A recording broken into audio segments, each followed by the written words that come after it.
All right, so get this right. A plot to assassinate the Pope. No kidding. During his trip to Iraq in 2021, we're talking about Pope Francis here. And the crazy thing is, we're getting all this from his own autobiography. Oh, wow. Straight from the horse's mouth. Yeah.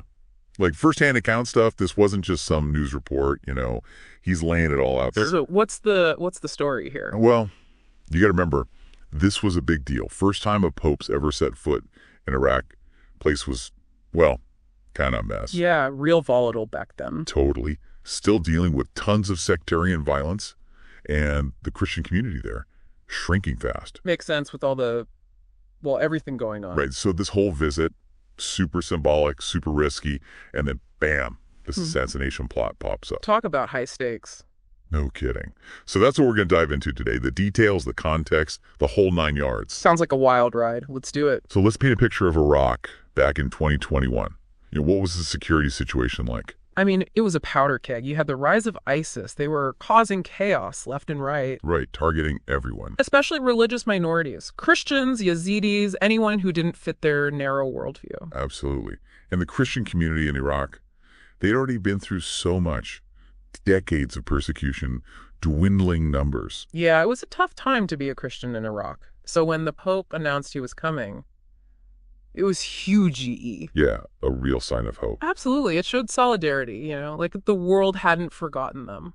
But of course, it also made him a target. Which makes you wonder, why would he even go? It's not like he was oblivious to the risks. No, not at all. Yeah. In fact, he writes in his book that people advised him not to go. Really? Yeah. They were like, look, it's way too dangerous, not worth it. But something drove him to go anyway. That's fascinating. So what do you think was going through his mind? I mean, you got to figure faith played a big part. He felt a duty to his flock, even if it meant risking his own life. Makes sense. But it wasn't just that. There was a geopolitical angle, too. Oh, right. This visit was a big statement. On the world stage, he was calling for peace, dialogue, all that stuff. Yeah, especially in a region as messed up as the Middle East. Exactly. And that message, well, some people didn't want it to be heard. Hence the assassination plot. So how did they even find out about this thing? Well, the Pope doesn't go into all the details in his book, but he mentions British intelligence played a key role. Classic spy stuff. You know it. Signals, intercepts, informants, who knows what else. The whole cloak and dagger routine. But they got the intel. They did. And thankfully, they shared it with the Iraqi police, who then warned the Pope's security team. Real close call. And they took action. The Pope himself describes 2 separate attempts on his life. Yeah, I read about that.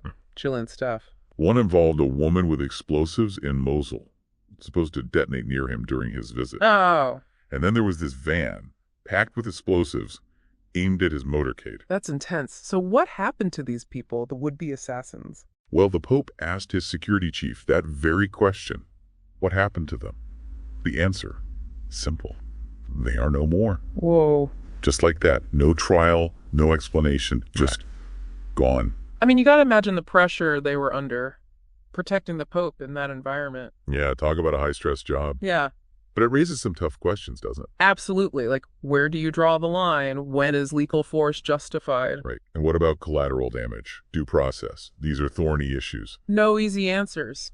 But it forces us to think about the real cost of security in a world like ours. For sure. So what have we learned? We've got a foiled assassination plot, a glimpse into the Pope's incredible bravery. Not to mention the crazy security situation in Iraq. Really makes you think. It does. I mean, how do events like this shape how we see religious leaders? Does it make them seem more vulnerable, more courageous? Yeah, that's a good question. And what about the role of religion in conflict zones? Clearly, it's a powerful force. People are willing to kill and die for it. But how do we navigate that? How do we protect religious freedom without fueling violence? Big questions. No easy answers. Nope. But they're worth thinking about. This whole story, it's a reminder that the world's a complicated place. And faith, politics, security, it's all tangled up together. For sure. Well, that's all the time we have for today. Until next time. Thanks for listening.